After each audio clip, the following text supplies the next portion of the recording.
largo de la Biblia, vemos innumerables advertencias sobre diversos pecados.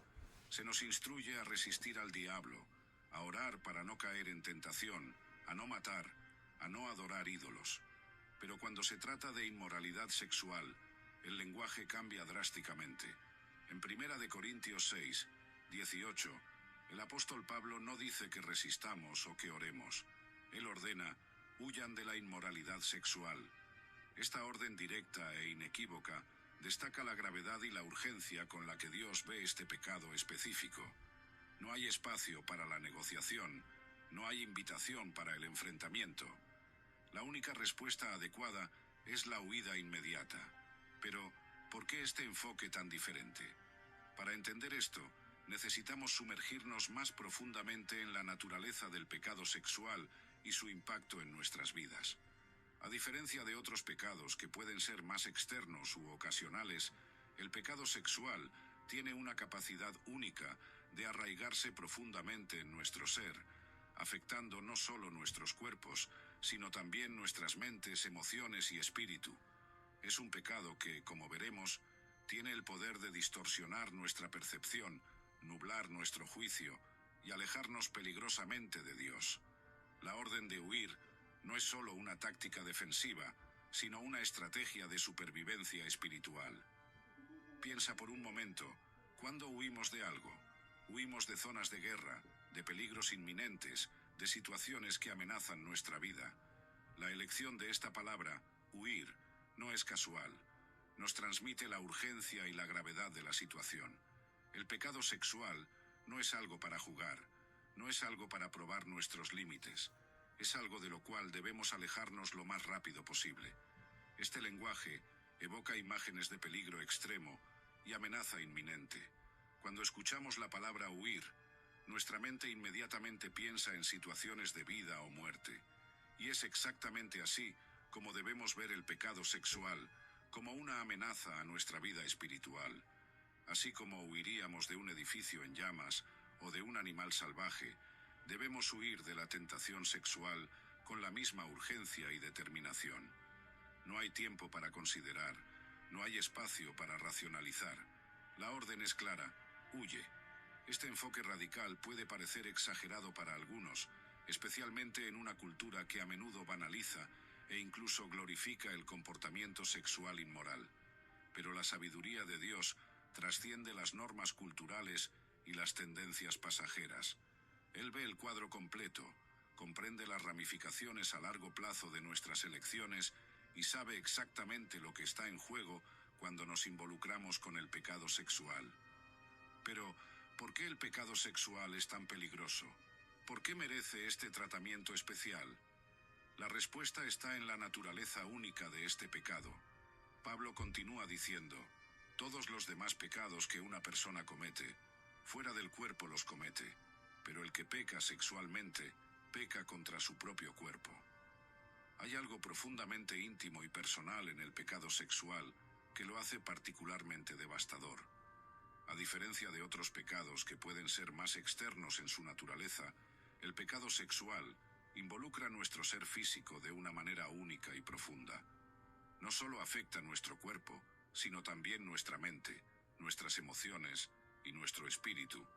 Cuando nos involucramos en inmoralidad sexual, estamos literalmente usando nuestro cuerpo como un instrumento de pecado, violando el propósito sagrado para el cual Dios lo creó.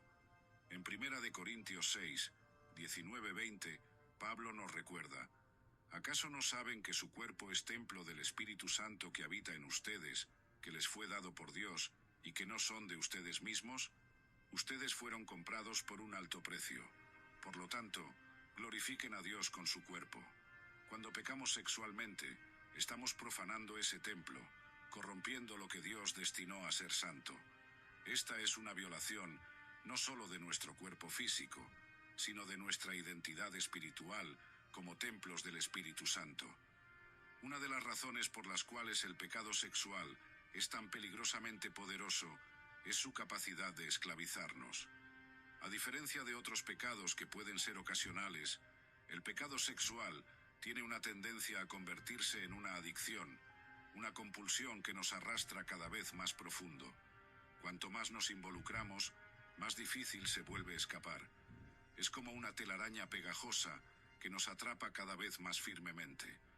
Esta naturaleza adictiva del pecado sexual está arraigada en la manera en que Dios diseñó nuestra sexualidad. La intimidad sexual fue creada para ser una fuerza unificadora poderosa dentro del matrimonio, creando un vínculo profundo y duradero entre esposo y esposa. Cuando esta fuerza se dirige mal o se abusa fuera de los límites del matrimonio, no pierde su poder. En su lugar, se convierte en una fuerza destructiva que puede dominar nuestra vida. El apóstol Pedro habla sobre esto en 2 de Pedro 2, 19 diciendo: prometiéndoles libertad, ellos mismos son esclavos de la corrupción, pues el hombre es esclavo de aquello que lo domina. El pecado sexual promete libertad y placer, pero en realidad nos aprisiona. Comienza con pequeñas concesiones, tal vez una mirada aquí, un pensamiento allá, pero rápidamente puede escalar a una obsesión que consume nuestros pensamientos, nuestro tiempo y nuestra energía. Antes de darnos cuenta, podemos encontrarnos atrapados en un ciclo de culpa, vergüenza y comportamiento compulsivo, incapaces de liberarnos por nuestra propia fuerza. Podemos ver un ejemplo claro de esto en la historia de Sansón, en los capítulos 13 a 16 del libro de Jueces. Sansón fue llamado por Dios para liberar a Israel de los filisteos. Tenía un propósito divino, una misión sagrada, pero su debilidad por el pecado sexual lo desvió completamente de su camino. Repetidamente, vemos a Sansón siendo atraído por mujeres filisteas, contra la voluntad de Dios y de sus padres. La historia de Sansón es una poderosa ilustración de los peligros del pecado sexual y de cómo puede derribar incluso a los más fuertes entre nosotros. Sansón era un hombre dotado de fuerza sobrenatural, elegido por Dios desde el vientre de su madre para un propósito especial. Tenía todo a su favor: fuerza física, un llamado divino, el favor de Dios. Sin embargo, su incapacidad para controlar sus deseos sexuales terminó siendo su ruina. Vemos a Sansón repetidamente haciendo elecciones basadas en sus deseos carnales, en lugar de en su misión divina. Se enamora de una mujer filistea en Timna contra el consejo de sus padres, Jueces 14, 1-3.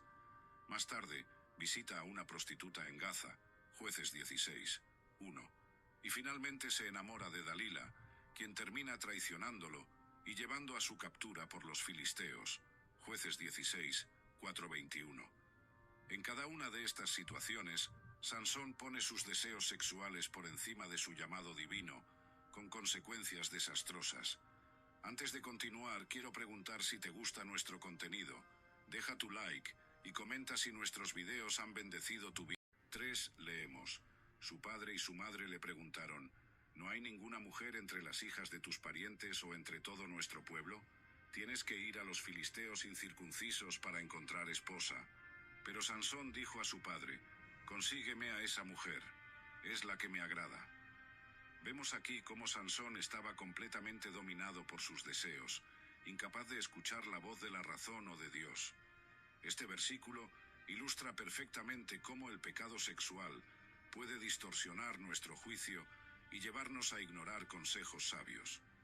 Los padres de Sansón estaban claramente preocupados por la elección de su hijo. Ellos entendían los peligros de casarse fuera del pueblo de Dios, especialmente con alguien de los filisteos, que eran enemigos de Israel.